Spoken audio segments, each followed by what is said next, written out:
Ráno nahlas. Ranný podcast z spravodajského portálu Aktuality.sk. Predprimárne vzdelávanie je dôležité pre všetky deti, nielen pre tie chudobné. My máme materskú školu v centre, kde chodia väčšinou lepšie situované deti a aj tie deti neskutočným spôsobom potrebujú ten kolektív a tú materskú školu a prejsť tým celým systémom, aby potom boli vôbec funkčné na základných školách, na stredných školách, kolektíve, spoločnosti. Povinné škôlky pre deti od 3 rokov. Tak znie aktuálny návrh ministra školstva, ktorým chce rozšíriť nutnosť predprimárneho vzdelávania už od roku 2028. A cieľ? Zabezpečiť deťom rovnosť šancí, a to už v čo najútlejšom veku. Po kritike verejnosti však šéf rezortu školstva zaradil spiatočku a ubezpečuje, že vzdelávanie 3-ročných detí si môžu zabezpečiť u seba doma aj samotní rodičia. Podmienkou však bude ich stredoškolské vzdelanie. Ministerstvo školstva tvrdí, že rozšírenie povinného predprimárneho vzdelávania deťom zlepší ich jazykové schopnosti, posilní im emocionálnu inteligenciu a už v čo najútlejšom veku napomôže odhaliť ich prípadné špeciálne potreby alebo ich talenty. Sú to najcennejšie, čo máme. Naše deti. Napriek tomu ich už v útlom veku 3 rokov neraz zverujeme do opatery i výchovy štátu. Čo je cieľom predprimárneho vzdelávania? Komu naše poklady vlastne zverujeme? Čo dnes v realite trápi naše škôlky? A sú na tieto ambiciózne plány ministerstva školstva vôbec pripravené? Ja ako učiteľka vidím tie množstva 3-ročných detí v materských školách, vidím ten záujem rodičov, vidím, že nám chodia žiadosti už aj 2-ročných detí, takže pokiaľ sa podarí nastaviť ten systém tak, aby bol priateľský všetkým skupinám obyvateľov, teda aj tým nie celkom, čo sú konformní voči systému, tak si myslím, že je to áno, je to reálne. No a napokon platí veta. Všetko, čo naozaj potrebujem vedieť, som sa naučil v materskej škole od svetovo známeho Roberta Fulghuma a Gáno. Prečo sú škôlky v našom živote tak veľmi dôležité?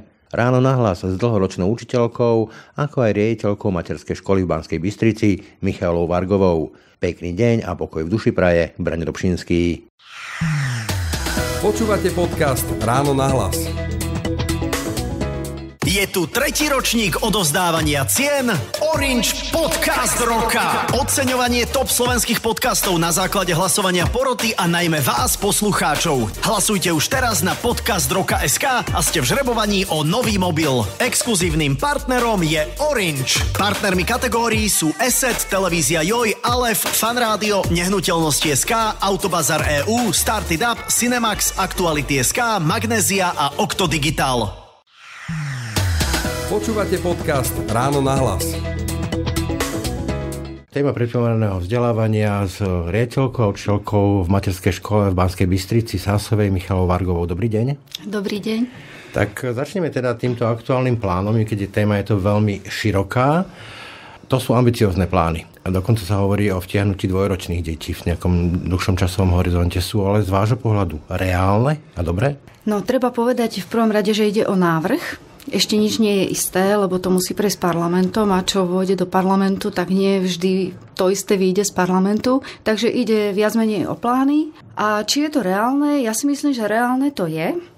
Lebo už teraz máme veľmi vysokú zaškolenosť detí v materských školách a obrovský záujem rodičov 2-ročných detí o to, aby deti navštevovali materské školy, hlavne z toho dôvodu plynulého prechodu, z toho ako keby jaselského obdobia do toho predškolského. Alebo maminka, a ja som centrom vesmíru maminky, až po to, že sú tu iné deti, čo berú hračky. Presne tak. A že či je to dobré? No pokiaľ bude zachovaná nejaká tá diverzita a flexibilita vo vzťahu k rodine a vo vzťahu k konkrétnym deťom, tak si myslím, že áno, je dobré, keď chodia deti do materskej školy. Bude veľmi dôležité to, že akým spôsobom to bude nastavené, ako budú pripravené podmienky. Ocitujem vašu kolegyňu, pani Dagmar Luknárovú. Je veľmi dôležité, aby deti zažili dotyk inštitúcie v čo najranejšom veku. Odborné štúdie už dávno hovoria o tom, že deti, bez ohľadu na to, z akého sociálneho prostredia pochádzajú, tak čím skôr sa zaradia do kolektívu a inštitúcie, tým lepšie prospievajú. To sú slova pani Dagmar Luknárovej, tiež riaditeľky materskej školy. Ale keď ste spomínali ten parlament, tak už dnes vidíme, že sa organizujú nejaké odpory voči tomu, lebo teda dieťa s maminou do 3 rokov, to je tá predstava, ktorú máme z tej tzv. Tradičnej rodiny vo veľkých hrubých úvodzovkách. Čakáte, že to narazí na tento typ odporu, že beriete deti, alebo že štát berie deti? Ono to už narazilo na tento typ odporu.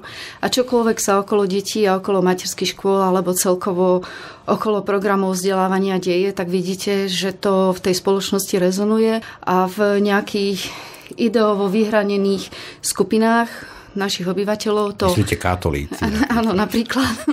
To vždy vyvolá veľmi silnú odozvu. Aj teraz sa už organizujú nejaké petície, ktoré spomínajú nejaké vytrhanie detí z rodiny a bránenie v rodičovských právach a dokonca je spomínaná v nej aj akási sexuálna výchova v materskej škole. Tie také klasické strašiaky. Takže toto áno, toto som aj ja očakávala, aj keď teda ja nie som ani predkladateľka, ani tvorkyňa tohto návrhu. Ste človek z praxe.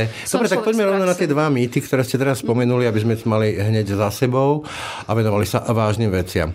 Sexuálne vzdelávanie v materskej škôlke a vytrhanie z rodiny.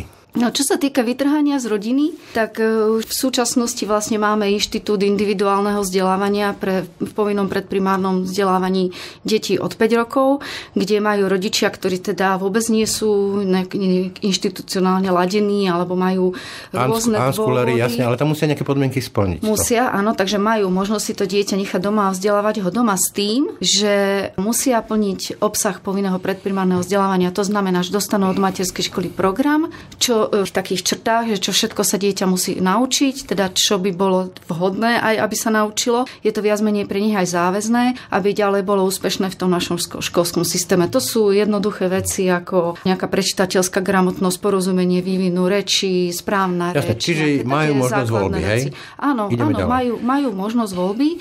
A dokonca ešte by som rada povedala, že my sme, teda štatisticky to nejak overené nemám, lebo je to veľmi ťažko overiť, nakoľko to je, ale určite sme jedna z krajín v Európskej únii, ktorá má veľmi vysoký počet cirkevných škôl, cirkevných materských škôl na počet obyvateľov. Myslím, že ich je aktuálne presne 115 z nejakých 3100, neviem koľko materských škôl, takže je to celkom vysoký počet. No a spravidla samozrejme nejde o nejaké iné ako kresťanské materské školy, takže si myslím, že aj tu je tá možnosť voľby. I keď ako rozumiem tomu, že nie na každej dedine alebo nie všade je tá cirkevná materská škola z toho náboženského. Jasne, ale voľba tu je. Dobre, poďme teraz k tej horúcej téme. Sex a materská škôlka. No viete, keď sa povie sex, tak samozrejme ľuďom sa nejaké explicitné predstavy otvárajú, no ale tá výchova k nejakému partnerstvu zahrania viac menej nejaké prosociálne správanie, nejaké komunikačné zručnosti, empatiu a úplne prirodzené veci, ktoré potrebujete do života tak či tak. Takže sexuálnou výchovou by sme mohli nazvať už aj to, že vnímam vaše emócie, alebo vy vnímate moje emócie. Takže samozrejme, však neviem, sex nie je len fyzično. Hranica. Sex nie je len fyzično. A my teda v materskej škole, ale ani v žiadnom vzdelávacom programe nemáme zadefinovanú nejakú sexuálnu výchovu. No lebo sa tu strašilo takými knižkami, že kde sú teda explicitné obrázky a čo to s tými deťmi porobíme.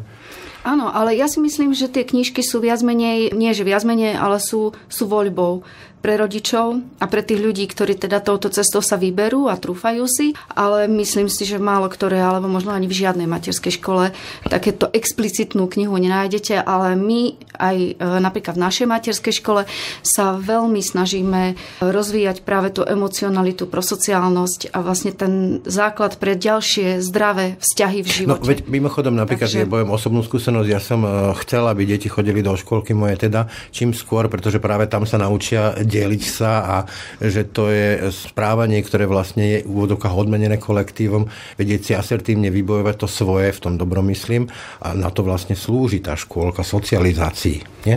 No, presne tak, áno.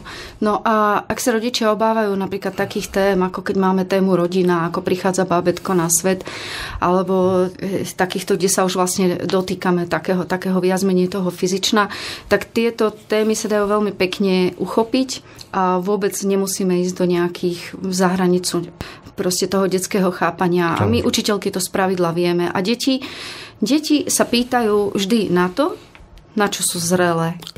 Otázky sú vždy primerané veku. Niekedy my, dospelí, posúvame práve že za hranicu primeranosti veku tie témy. Do toho dospelého. A práve preto je veľmi dôležité, aké sú tie učiteľky, a kto tie deti na starosti má. Napadá iný príklad, že umieranie je podobne citlivá téma a takisto tie deti by mali byť účastné toho, keď povedzme odchádza ich starý otec, stará mama, že to nie je nejaký strašiak z nemocnice a zrazu tam ten človek nie je, kedy sa tak predsa bolo, je to prirodzené a malo to tak byť. Ale poďme teraz k vážnym témam. I keď nehovorím, že toto nie je vážne, ale pár čísel. 8267 tried, 2793 verejných materských škôlok a 162 254 detí. To som z vášho blogu vytiahol. To je ohromné čísla. Teraz sa dostanem opäť k tej mojej otázke, či to je reálne. Lebo plány sú plány a realita je druhá vec. Vieme, že problémy sú s financovaním, problémy sú s nájdením kvalifikovaného personálu a problémy sú aj s udržateľnosťou ako personálu, tak financovania. Bolo to podporené, tieto plány ťahať do toho predprimárneho vzdelania čoraz mladšie deti aj nejakými reálnymi plánmi, čo sa týka toho zabezpečenia týchto základných problémov? To by bola možno skôr otázka na ministerstvo alebo na tých analytikov. A či viete o niečom napríklad? Ale ja napríklad z praxi vnímam, že aj vlastne ozývajú sa mi kolegyne z celého Slovenska ako predsedníčka jednej z profesijných organizácií, takže viem, že tie počty v jednotlivých mestách a na dedinách počty detí klesajú a klesajú dosť významne a oni práve, že celkom z tohto pohľadu ako učiteľky, riaditeľky, ktoré sa viac menej nechcem tak povedať boja o svoju prácu, ale záleží im teda na tom udržaní predprimárneho vzdelávania v ich dedine alebo v ich lokalite, tak oni niektoré tak vítajú ten nábor tých detí. Máme menej detí, čiže vlastne môže to pokračovať tým, že sa vtiahne mladšie deti do toho. Že sa vtiahnú aj mladšie deti do toho a v niektorých mestách to už prebieha, že sa otvárajú dvere aj tým dvojročným deťom, prispôsobujú sa im podmienky, no ale samozrejme to je ďalšia záťaž na vybavenosť materských škôl. Napríklad nie na vybavenosť, ale napríklad tam narážame na ten problém, vy ste to tiež otvorila v tom blogu, že u nás je neštandardne nízka potreba kvalifikácie, čo sa týka učiteľky v materskej škole, že je to vlastne len nadstavba strednej školy maturity. No a povedzme keď sa vrátim k tomu plánu, ktorý končí dvojročnými deťmi, to je naozaj tak, že tam ten človek to nemôže prísť niekto z ulice a učiť to dieťa. To nie je tak, že zabavíte deti. No viete, tak ako chirurga nemôže robiť niekto, kto rád reže, takisto aj učiteľku nemôže robiť niekto, kto má len rád deti. To proste nestačí. Musíte mať k tomu tú vybavenosť aj vzdelanostnú, aj osobnostnú. Takže áno, samozrejme hovorí sa, že učiteľka v prvom rade má mať rada detí. Ja si myslím, že v každom prípade taký človek, ktorý vzťah k deťom nemá, ktorý psychicky nezvláda, ktorý to potrebuje mať všetko nalinajkované ako u vojska, tak taký tam nemá čo hľadať, ale to nenahradí potrebu kvalifikácie. Tak. Nie, to nenahradí potrebu kvalifikácie a fakt, že učiteľka v materskej škole, aj učiteľka tých batoliat, si myslím, tých dvojročných detí sa musí aj vzdelávať celý život, lebo psychológia napreduje, všetky vedy idú ďalej. My sa aj, čo sa týka starostlivosti o deti so špeciálnymi výchovno-vzdelávacími potrebami, včasná identifikácia rôznych vývinových porúch alebo porúch učenia, to prebieha všetko už v materskej škole a nemyslím si, že na toto by mal človek, ktorý teda o tom vedomosti nemá. Veď napríklad jeden z tých dôvodov, ktorý ministerstvo odôvodňuje tento zámer, je aj to, že čím skôr identifikujeme deťmi s nejakými špeciálnymi potrebami, to je od autizmu cez ďalšie rôzne poruchy, nechcem teraz vypichovať jednu, tak tým lepšie. Len presne ako hovoríte vy, to sa nedá spoznať laickým okom a na prvú. Môžete niečo, viete, napríklad nebudem si robiť diablovho advokáta, ale poviem príklad, že ja som alebo mám aj kolegyne, ktoré sú veľmi opatrné v stanovovaní nejakých súdov a diagnóz a práve niekedy laik nám hneď na prvú povie, že s tým dieťaťom nie je niečo v poriadku. Nás to tak trošku akože vyruší, až nahnevá, že ho niečo nie je v poriadku, to je v poriadku, len zase máme takú niektorú tendenciu, a dnes je to celkom slušne veľká tendencia, hádzať do diagnostikovať, nálepkovať. A toto si myslím, že takúto tendenciu majú skôr laici. Ako učiteľky, kvalifikované odborníčky, ktoré sa neustále v tej téme vzdelávajú, chodia na workshop, semináre, čítajú literatúru, riešia to na úrovni materskej školy alebo na na úrovni nejakého svojho ďalšieho vzdelávania, tak tie si už čosi také nedovolia, alebo vedia, že dať nejakú nálepku a vysloviť nejaký súd, tak to už niečo znamená. A ďalšia vec, na čo sme my ako dobré učiteľky, na čo sú naladené, tak je to, že povedať diagnózu, to je strašne málo. Treba vedieť s tým potom treba nájsť napríklad odborníka, ktorý na Slovensku skakmer nie. No, to je tam si vystať rok a pol napríklad na diagnostiku o termín. A diagnóza, viete, ja narážam hlavne na to, že diagnóza nás nespasí v tej materskej škole. My neučíme diagnózu, my učíme dieťa. Takže my pracujeme s konkrétnym dieťaťom, už nám môže len pomôcť osvetliť, ako keby, že prečo sa tak správa, alebo kam, aké má medzery, odkiaľ kam ide. Skočím do reči. Práve pri tejto špecifickej téme opäť doktor Google úraduje, že častokrát ten rodič si myslí, že je všetko najlepšie, lebo si niečo prečítal na Google. Nerastie tento trend, že rodičia chodia a gibicujú do toho, že takto alebo inak, alebo naopak máme tu veľa jedináčikov, ktorí asi majú veľký problém začleňovať sa do kolektívu, lebo sú v tom móde japonského modelu dieťaťa do 7 rokov, je to malý pán Boh. Nerastie to? Nie je to problém? Áno, rodičia sú určite informovanejší a vždy záleží od konkrétneho človeka, teda, že akým spôsobom s týmito informáciami narába. Málo kedy u tých malých detí vzniká tendencia rodiča nálepkovať to dieťa. Skôr opačne, skôr nám oponujú. Teda keď my už tie rizika nejaké vidíme a posielame ich na nejaké vyšetrenia, tak oni si ďalej študujú a hľadajú tie dôvody. Bránia sa tomu, že prečo nie, lebo viem aj z vlastnej skúsenosti, mám veľa praxe za sebou, že je to vyše 20 rokov, že je to naozaj náročný proces aj vôbec to prijať. Takže a niekedy je zaujímavé, že niekedy ako keby sa tie deti, ktoré sa javia na začiatku v tom predškolskom veku ako také komplikovanejšie, ich vývin je fakt taký disproporčný, že v kognitívnej oblasti je úplne že mega a motoricky je ako babetko. Tak sa nám javí proste na prvú, že to nebude v poriadku a stretnete ho o 10 rokov, mám také osobné skúsenosti. To sú vývinové skoky. Presne, a je to úplne normálny, šikovný, mladý človek, ktorý proste aj možno vďaka tým svojim problémom, ktoré musel prekonať, dozrel. A dokonca ináč, aj naopak sú príklady, že geniálne dieťa v 4-5 rokoch a potom zrazu tie ostatné deti ho doženú. Proste sme individuality a nedá sa predikovať, čo bude o pár rokov, ale to naráža na taký dosť zásadný problém, ktorý vy popisujete už v dnešnej situácii, ktorým žijeme, ako v tom dnešnom modeli, že je to veľmi podceňovaná téma a tým pádom chýbajú učiteľom a učiteľkám asistenti a ďalší špecialisti, ktorí by minimálne odbremenili tú učiteľku, keď tam má tých 20 detí. Mám 2 a viem, ak bolí hlava občas toho, takže 20 to je krát 10. A keď to je, tak to sú potom častokrát prechodné alebo dočasné programy, ktoré potom skončia, tí ľudia sa vytratia a opäť je to na tú učiteľku. No, toto je jedna z tém, čo ste mi brnkli na strunu, lebo my už aj roky, aj profesijné organizácie, aj ako odborníci, ako profesijné organizácie, aj ako učiteľky z praxe voláme potom a stále to prizvukujeme a stále dookola s tým chodíme, že učiteľka by nikdy nemala byť v triede sama, aj koľkokoľvek detí tam má, lebo vy ste tam jedna dospelá zodpovedná osoba za životy, ja neviem, 10, 15, 20, 22 detí. Ste tam sama. A veľakrát, ak ste čítali na sociálnych sieťach, sťažujú sa, že ja za 6 hodín nemôžem ísť ani na vecko. Alebo, viete si, ako... Ja to vidím napríklad, keď deti idú na vychádzku, tak sú tým lanom v úvodzovkách priviazané, aby sa náhodou niečo nestalo, že by vybehlo na cestu a zrazil auto.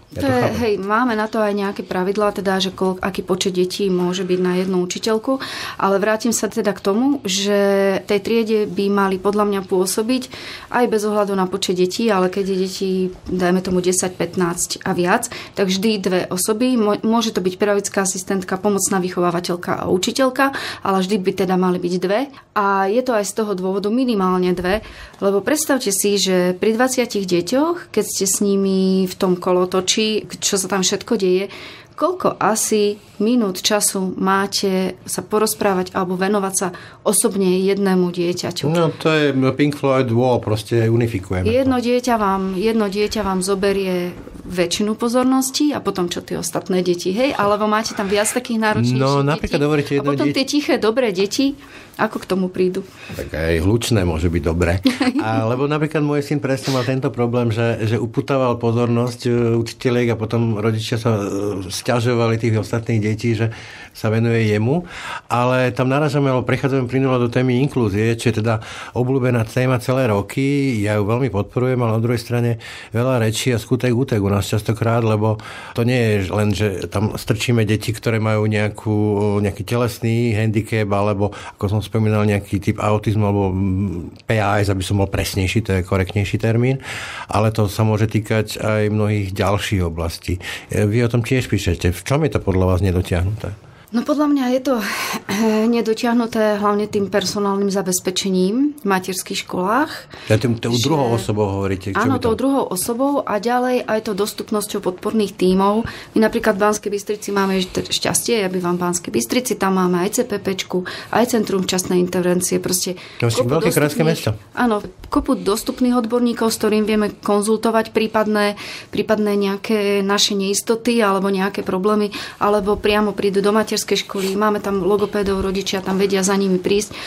Ale keď si predstavím už len prímestské oblasti alebo menšie mestá. Alebo čo, hej, áno, presne to. A ja si myslím, že každá materská škola by mala mať okolo seba, nevravím, že teda každá, ale každá by mala mať k dispozícii podľa potreby ten podporný tím ľudí, ktorí poznajú to prostredie, poznajú učiteľky, poznajú každé dieťa v tej materskej škole, napríklad jeden psychológ na 3 materské školy alebo 2 materské školy predstavujem. No ideálne by bolo na jednu. Kde ich vziať.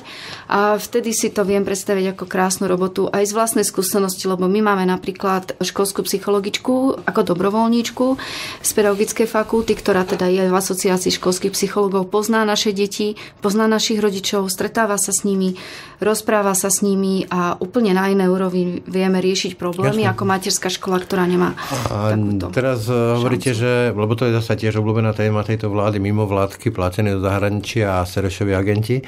Ale čo viem z mojej práce, keď sa venujem rôznym témam, asi by to klaklo bez tých dobrovoľníkov. Jednoznačne určite by to klaklo bez tých dobrovoľníkov, lebo však vidíte, je možno, že sa teraz tak odľahčí, možno, že sa dostaneme k tomu, že budeme mať dobrovoľnícke pani učiteľky.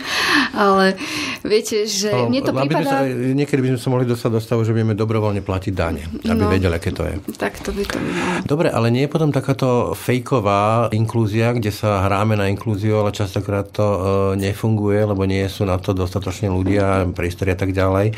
Skôr ubližujúca, že vlastne ťaháme tam deti do toho kolektívu. Ja to hovorím, hlboko podporujem, ale ak sa to dieťa, ktorému sa potom nie je šanca venovať na tej odbornej úrovni, alebo aspoň časovej, môže stať napríklad predmetom šikany spolužiakov.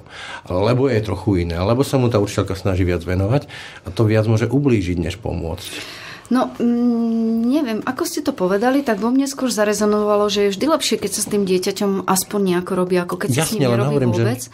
A pokiaľ v tej rodine nie sú možnosti, aby sa tomu dieťaťu venovali, ako poznám aj také matky alebo také rodiny, kde si naozaj môže dovoliť jeden z rodičov ostať doma a robiť mu toho sprievodcu, hej, že ďalej ho rozvíjať. Hovoríme o deťoch do 5 rokov, hej, z pravidla, takže sú to malé deti.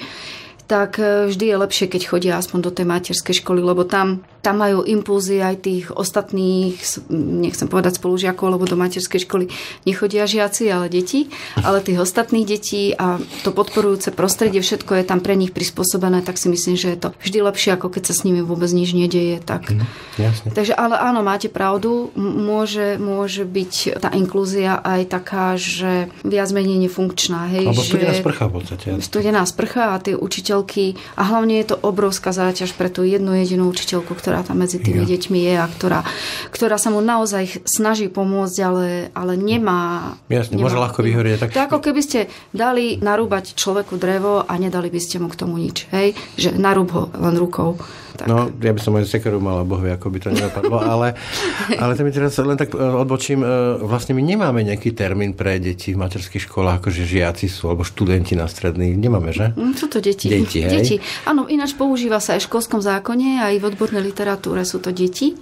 Aj keď sa legislatíva tvorí, tak keď je napísané, že deti a žiaci, tak to znamená, že sa to týka aj detí v materských školách. A keď je tam napísané len žiaci, tak len a keď hovoríme vlastne o tomto deklarovanom cieli, teda skôr rozpoznať odlišnosť, tak A podľa vás, keď pôjdeme nižšie v tom veku, tak to bude mať aj zásadnejšie dopady na to. Vidíme tie otrasné výsledky PISA, hej, a to len jeden segment, hej, PISA nerieši všetko, alebo nemeria všetko, ale mňa úplne vyvelilo, keď som si prečítal, že tretina detí nie je schopná prečítať text s porozumením, oni sú proste hodení do života a nevedia si prečítať zmluvu alebo čokoľvek ďalšie. A možno práve preto, že neboli zachytení. Čiže toto vie výrazne pomôcť z vášho pohľadu? Určite to vie výrazne pomôcť, lebo keď si predstavíte, že nevravím teraz o povinnom predprimárnom vzdelávaní, ale o tom, že tie deti sú v tom predprimárnom vzdelávaní, hej, že to je dôležité, aby tam boli. Už ako tam budú, tak to ponecháme na parlament a na vládu, ako to nakoniec vyjde. Ale predstavte si, že do materskej školy nastúpi 5-ročné dieťa, ktoré nevie poriadne po slovensky. Nehovorím len o rómskych deťoch, ale hovorím aj o deťoch, ktoré sú z jazykovo chudobného prostredia. Hej, že... No ja poviem jedno číslo, že vás preuším. Máme tu takmer 1 milión ľudí pod hranicou chudoby. Najviac sú ohrozené tou chudobou detí a to sú nielen rómske deti, to sú deti z chudobných pomerov. Presne tak a to sú deti, ktorým rodičia, neobviňujem ich, ale je to fakt, nečítajú im knihy, nerozprávajú sa s ním nejakým rozvinutým jazykovým, presne, nejakým rozvinutým jazykovým kódom proste na to prežitie a na tú komunikáciu im stačí nejaký obmedzený repertoár a teraz nastúpia do povinného predprimárneho vzdelávania, ktorého sa zúčastňujú, ako sa zúčastňujú, lebo máme obrovské počty detí, ktoré sú síce v povinnom predprimárnom vzdelávaní, ale ten systém ospravedlňovania neumožňuje ako keby takú, neviem, že máme vymáhať, ale oni sú reálne v materskej škole možno mesiac za celý školský rok. Zvyšok sú ospravedlnené. Takže tam nemajú ako nemáte na nich nejaké mechanizmy, ako ich donútiť. Áno, ak nemajú si to ako keby obohatiť tú reč a prídu do prvého ročníka a už sa učia čítať, písať. No, podľa mňa to musí byť pre tie deti neuveriteľne hrozná facka. A veľmi ťažké a potom sa zavzdušňujeme nad PISou, že ako dopadla, ale to, že tie deti sa reálne od malička neučili rozprávať a my na ne také obrovské nároky kladieme. Ale veď poznáte tie príbehy, že dieťa skončilo v špeciálnej škole, osobitnej škole a potom v Anglicku študovalo a zrazu zvládlo aj výšku. To je proste, hovorí nie o tom dieťati, ale to hovorí o našom systéme. Presne tak. A teraz ste narazili na jeden veľký problém, a zase ocitujem. Našim nesmierne bolavým miestom je vzdelávanie detí zo sociálne znevýhodneného prostredia, detí žijúcich pod hranicou chudoby, detí s odlišnosťou či špeciálnou potrebou, ktorá im komplikuje účasť na bežnom predprimárnom vzdelávaní. Vieme, že v školách, opakovane to hovoríme, že jeden z najväčších problémov nášho školstva, teraz nie len tá PISA a merateľné výsledky, ale že sociálne konzervuje tie deti, že nie je to výťahom k lepšiemu vzdelaniu, lepším platom, lepšej životnej úrovni ako ich rodičia, ale naopak zostávajú v tej istej úrovni. A vy hovoríte, že rovnako sa to týka aj škôlok. Hej? Že sa to rovnako týka aj škôlok. Alebo že to je problém aj škôlok, že proste máte deti, ktoré nemajú hygienické návyky a neviem čo všetko možné. Ja si myslím, že pokiaľ tie deti nastúpia do materských škôl, tak tam sa tie rozdiely môžu významne vyrovnávať. A myslím si, že je to preto, lebo my v materských školách na nás netlačia učebné plány. My máme učebné osnovy a my tie deti v podstate môžeme učiť vtedy, čo potrebujú. Učíme ich, čo potrebujú vtedy, keď to potrebujú a máme na to, keď nastúpi dieťa 3-ročné a keď nastúpi 2-ročné 4 roky, keď 3-ročné máme na to 3 roky, aby sme prešli štátnym vzdelávacím programom. Čiže nie ste pod tlakom, môžete to fázovať podľa potrieb. Nie sme pod tlakom, áno, a vlastne nemáme ani, aj tie školské vzdelávacie programy sú spravidla tvorené veľmi flexibilne, takže je viac menej na tej učiteľke v triede, pozná si svoje deti, na akých sú rôznych úrovniach, vtedy ich učí, čo potrebujú a ďalšia vec je, nezvoní nám, nemáme zadefinované nejaké 20, 30, 45 minútové hodiny, a teraz tie prestávky, my sa učíme niekedy aj počas stolovania, niekedy aj počas obliekania, proste čo najprirodzenejším spôsobom v tej hre a niekedy sú to také vysoko riadené aktivity, ale toto si myslím, že je v materskej škole fajn. Neviem si to síce predstaviť celkom takto na základnej škole, aspoň nie pri súčasnom nastavení, aj kurikula primárneho. Tam sú pod strašným tlakom. No. Tých kurikulov, že musia robiť moje deti, proste v samej písomky celé víkendy sú len učenie. No a ja som ešte zažil, že ruky za chrbtom povenia, ale to je iná éra ešte. Ale hovoríte, že teda, ak by sme posunuli, povedzme, to predprimárne vzdelávanie, tak by to mohlo posunúť aj tú tému, alebo zlepšiť tú tému detí zo sociálne vylúčených komunít. A nehovoríme len o Rómoch, opakovane. Určite. Jednoznačne. Viete, ja si spomínam na snahy ešte Pred pánom Ravasom bol splnomocnencom pán Polák a vtedy sa predkladal návrh povinného predprimárneho vzdelávania pre 3-ročné deti z marginalizovaných rómskych komunít, ktorý teda my už vtedy sme hovorili sme, že segregačný, však nie len akože my ako profesijná organizácia, ale koniec koncov aj Európska komisia nám to vytkla, že segregačný, s tým teda absolútne súhlasím. No, že toto nie je riešenie a myslím si, že to povinné predprimárne vzdelávanie, ono to znie hrozne, ale keby bol taký systém zavedený, že by každé jedno dieťa na Slovensku muselo byť nejakým spôsobom podchytené, mne by sa to veľmi páčilo. Že či už v nejakom tom komunitnom centre, alebo či už individuálne, alebo by sa tie materské školy priblížili vyslovene tým rodinám, tomu prostrediu tak, aby sa tam dobre cítili a bezpečne, tak to by bolo úžasné, lebo aj, neviem, či poznáte českého psychológa Zdenka Matiečeka, on povedal, že materskú školu by si deti vymysleli, školu nie. Ale materskú školu by si vymysleli. No, ja si ešte pamätám Dušana Čaploviča návrhy o internátnych školách pre deti z osád a keď si čítam správy generálnej prokuratúry, ako to funguje v tzv. Polepšovniach a ako sa tu deti zneužívajú a bijú, tak to je z ríše snov, čo hovoríte vy. Ale nepomohlo by možno, keby to ľudia začali konečne vnímať tak, že to nie je téma Rómov, osád, ale že to téma chudoby, ktorá sa môže týkať aj ich suseda a častokrát aj týka ich suseda?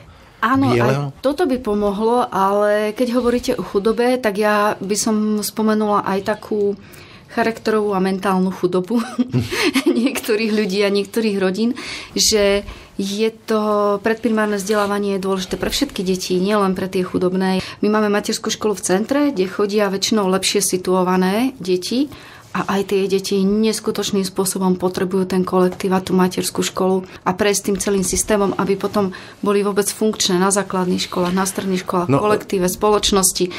Takže tá materská škola je skutočne taký ten základ. Stav konta nehovorí o tom, ako sa niekto venuje svojim deťom, kvalite toho času, nehovorím o kvantite, ale keď sa vrátim k tomu samému úvodu, že sú tu proste protestné akcie a tak ďalej, nejdem spochybňovať všetkých. Samozrejme, ja poznám rodiny s 11 deťmi a to je úžasný zážitok, jak tá rodina funguje. Ale na druhej strane ešte stále tu prevláda taký duch, že vlastne školky sú preto od 7, lebo o 8, lebo sa chodilo do škôl a maminy potrebujú strčiť svoje dieťa do školky a stále tu panuje taký duch, že vlastne vy len akože strážite tie deti, čo tam v tej školke robíte, hráte a strážite sa, aby sa im nič nestalo, kým dojde mama alebo otec. A na druhej strane potom takéto ofúky o tom, že aké sexuálne a neviem aké výchovy, nie? Je to trošku pokrytecké? No, ja si myslím, že tieto skupiny možno to vyznie tak trochu tvrdo, ale zneužívajú túto tému. S tým súhlasím aj s pánom ministrom, že zneužívajú túto tému predprimárneho vzdelávania, toto, čo tu teraz vybuchlo, na zase riešenie svojich nejakých zámerov. No v úvode sme sa bavili o tom sexuálnom vzdelávaní a o tom teda, že sa vytrhajú deti z rodín a na druhej strane realita je o tom, že mnohí rodičia to chápu len tak, že ja len ako stráženie detí. No tak áno, oni to chápu len ako stráženie detí, pokiaľ im to samé celé nepadne na hlavu, ako napríklad počas covidu, keď zrazu zisťovali, že aké to dieťa má nároky a čo všetko v tej materskej škole, keď už tej materskej škole nebolo a teraz čo všetko v tej materskej škole v podstate robilo, ako malo ten čas obohatený, tak radi nám ich potom doniesli do tej školky. Mali by ste vidieť tie úprimné, šťastné úsmevy, ako si nás potom veľmi vážili. A toto bola veľmi častá spätná väzba tých rodičov po tom čase, keď sa otvorili materské školy, že až vtedy pochopili, že čo všetko my v tých materských školách s deťmi robíme. Že či rozvíjame matematicko-logické myslenie, či prírodovednú gramotnosť, hudobnú napríklad. Málo kto vie teda rozvíjať tú hudobnú stránku dieťaťa. Nie málo kto. Alebo že proste tie deti sa tešia do tej škôlky a prichádzajú akože v dobre naladené. Ja keď som chodil pre svojho syna, tak hlboko som obdivoval pani, ktorú vytiahli z penzie, že to tam proste vytrží s takými ako Kubom 20. Nie je to možno aj o tom, že moja najväčšia lekcia rodičovstva je, že deti zrkadlia. Že oni častokrát potom zrkadlia, že čo v tej školke zažili a že možno svet môže byť aj trošku iný, ako je doma. Určite áno. Určite majú aj aj trochu iné nároky potom na to trávenie si svojho času a nútia rodičov robiť doma to, čo my robíme s nimi v škôlke. Mnohí, napríklad my sme teda aj v zelenej škole, v programe Zelená škola, ak poznáte Živicu určite. No, takže v tom programe sme a pod našim vplyvom my sme rodičov nejak nenútili do ničoho, ale musia šetriť vodou. Majú tú separačnú úzkosť, čo je taký nový pojem, že musíte separovať odpad, lebo ináč nespíte. Takže nútia rodičov k takýmto aktivitám. Deti vedia veľmi motivovať. Že vyslovene veľmi, pokiaľ je to prostredie pre deti zmysluplné a dobre sa tam cítia a tie aktivity majú pre ne taký osobný význam, tak vtedy veľmi sa to prenáša potom aj do tých rodín a rodičia sa nás potom pýtajú a to, čo ste robili a to aj my musíme teraz túto básničku a napíšte mi tú básničku, čo si recitujete pri jedle, lebo to my sa teraz musíme všetci držať okolo stola za ruky a recitovať si tú básničku, lebo spievať si tú konkrétnu pesničku, takže my sme... A menia sa, nerobíte to prvý rok, menia sa tie deti, sú dnes iné? Ja to vidím minimálne v tých mobiloch, tabletoch.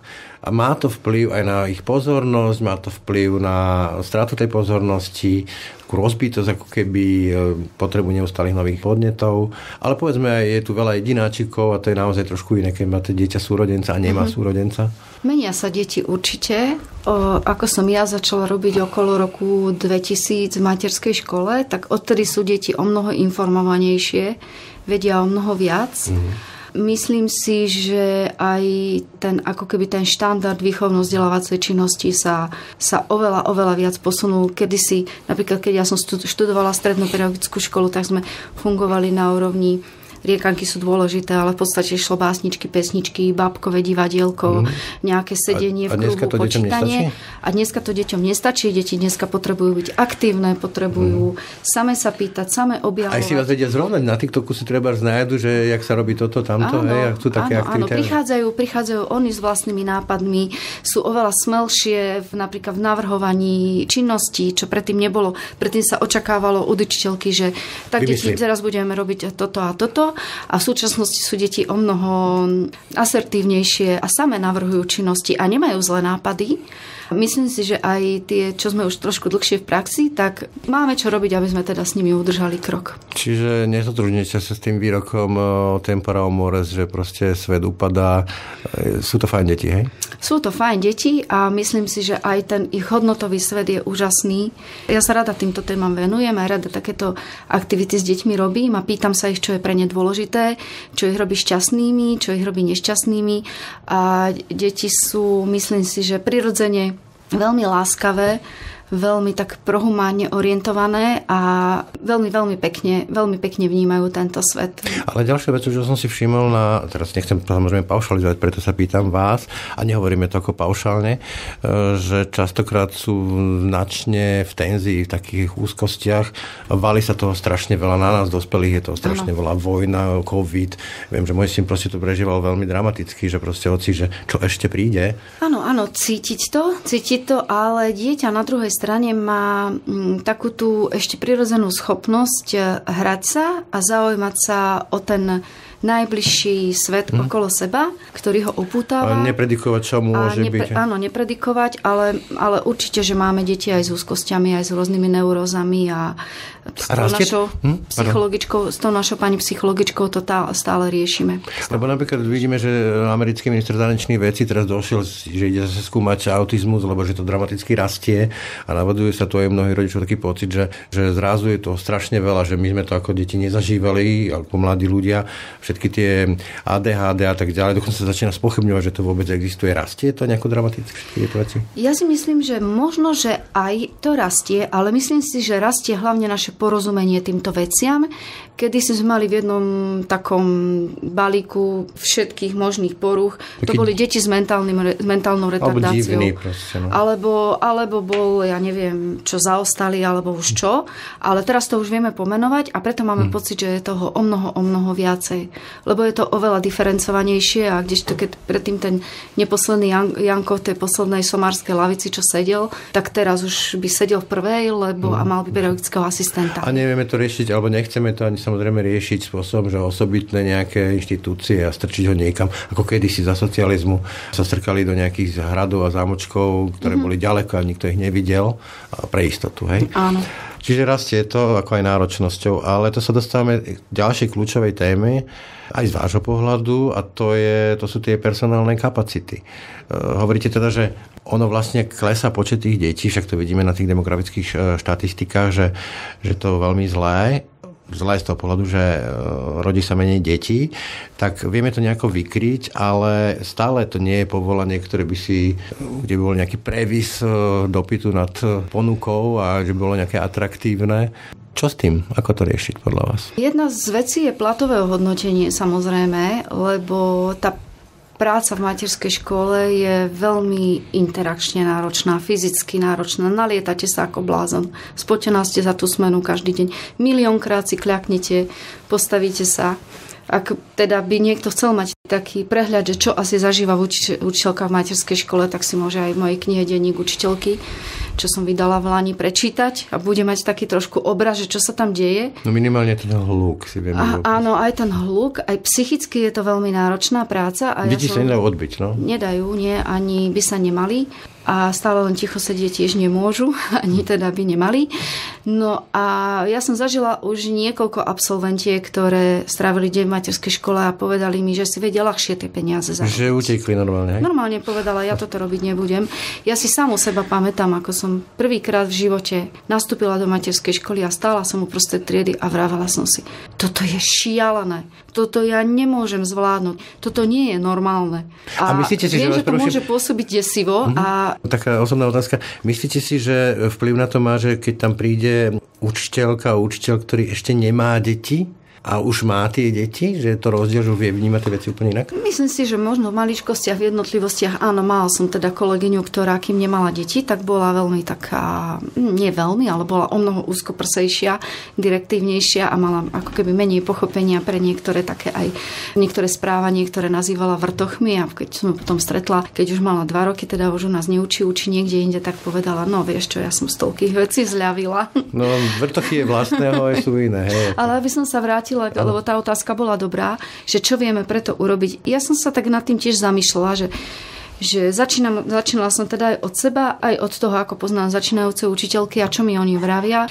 Veľmi pomáha napríklad, keď máte v tej triede podporu, keď máte skúsenú kolegyňu, keď máte nejakú supervízorku, keď viete, že na to nie ste sama, keď viete vo finále, že lebo tých problémov je strašne veľa. Čiže nehráte tú presilovku, že vy sama voči deťom a rodičom. Presne, ale viete sa s tými problémami na niekoho obrátiť a viete, že sa vám tej pomoci ako učiteľke dostane. Ale kde nekradnú, poviem to takto. Presne tak. A vo finále no nemôže to byť stále len tí naši partneri, ktorí sú tí naši dôverníci, ale skutočne by to mal byť tým ľudí. Viem zavolať sociálne pedagogičky. No dobre, ale ja sa vrátim k tomu, čo ste hovorili. Vy ste mi hovorili teda, áno, Bystrica Sásova, to je krásne mesto.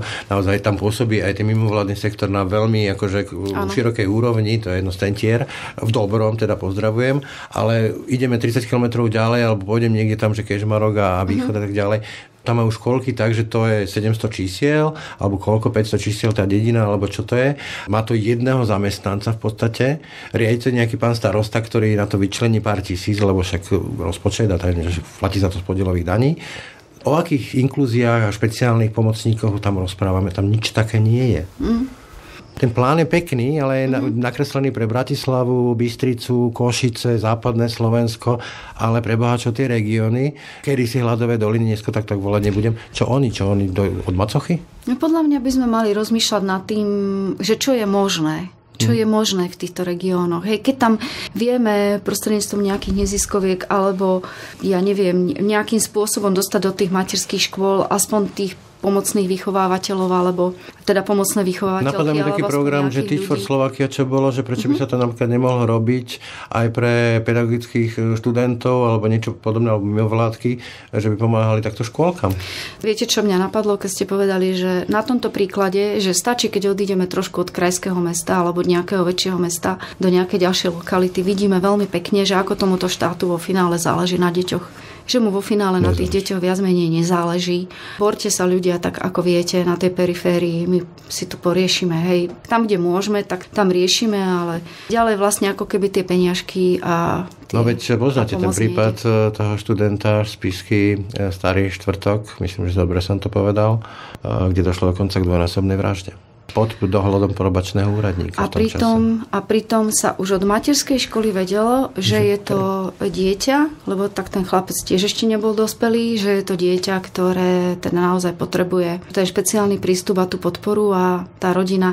Viete, aj tie rodiny nie sú donútené spolupracovať. Aj my sme mali, aj občas sa nám vyskytne v materskej škole dieťa, ktorého budúcnosť nám viac menej už naháňa strach, že ako to teda s ním bude ďalej.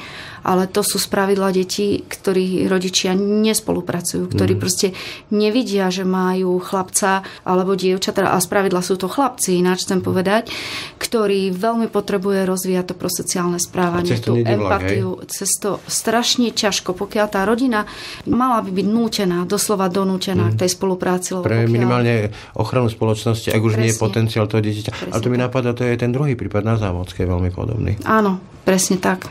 My sa o tie deti nezaujímame vo finále, nevieme, oni tak nejako preklznú tým celým systémom. A potom hasíme, keď už sa stane prúser.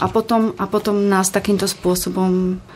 Ale keď to trochu zovšeobecním, teda dá sa povedať, že keď takéto plány máme nakreslené, že tu v zásade môžu vzniknúť také akoby dve školstva, aj predprimárne vzdelávanie pre tých z tých lepších pomerov a prípadne, ktorí si to môžu dovoliť, lebo mnohí si platia súkromné, a pre tých, ktorí majú tú smolu, že sú na zlom mieste, sa narodili a v zlý čas. No áno, určite tu máme takéto dve školstva, ale zároveň som povedala, lebo teraz sa mi vynorili také príklady aj z východu, aj ja neviem, zo severu Slovenska, aj z juhu dokonca, z juhu Slovenska, že aj tam sú skvelé materské školy fakt, že s oddanými učiteľkami, samozrejme, ktoré pracujú v tých komunitách, a je to vo finále, teraz idem k tomu, že je to vo finále o tých ľuďoch, ktorí tam sú. Ja viem, ale aj v Spojených štátoch, keď si pozriete public schools, tak to je prípad od prípadu, že známy príklad pánu učiteľovi z lásky, hej, ale nemôže to stáť, že mám šťastie, že sa narodím na zlom mieste v zlý čas, ale je tam zhodou okolností niekto, kto má veľké srdce. Áno. To nie je systém. Jasné, malo by to byť samozrejme a prirodzené všade. Tak ako vravíte. A úplne na záver sa teda ešte to zaramcujem tým, vlastne z čoho vychádzame. To znamená, ako sú financované škôlky, to sú vlastne podielové dane. Už nie sú. Už nie sú? Ako to vlastne dneska je? Momentálne sme financovaní už štátom, teda normatívne financovanie podielových daní sme boli financovaní. Čiže per capita vlastne podľa počtu detí a tak, hej? Áno, prešlo to od 1.1. pod ministerstvo školstva. Uvidíme teda, že ako sa to bude vo finále správať, lebo ešte stále vlastne aj my máme. Ale je to lepšie, než povedzme byť odkazaný naozaj na neosvieteného starostu v nejakom malom mestečku, kde to fungovalo. Je to určite, vo všeobecnosti je to určite lepšie. Neviem, ako tých jednotlivých prípadoch to teda konkrétne to funguje, ale mnohé materské školy presne tak boli odkázané na svojvolu starostu, alebo aj primátora, alebo teda mesta, ktorý to bral tak, že zo svojich peňazí mesto musí financovať túto čiernu dieru, nikdy nekončiacu. Pritom len vďaka materskej škole, ktorú mali zriadenú, respektíve vďaka zariadeniam, ktoré mali zriadené vo svojej územnej pôsobnosti, dostávali 40% teda z balíka podielových daní. A nie len to, ale to je to, že ja keď povedzme by som chcel mať dieťa alebo malé deti a chcem si hľadať robotu, tak nás prvú veci, čo riešim, tí rodičia mladí riešia, či tam je škôlka, či je kvalitná škôlka, potom či tam je škola, kvalitná škola, a to je kľúčová vec proste, aby tam prichádzali šikovní ľudia, povedzme, a generovali nejaké príjmy toho mesta.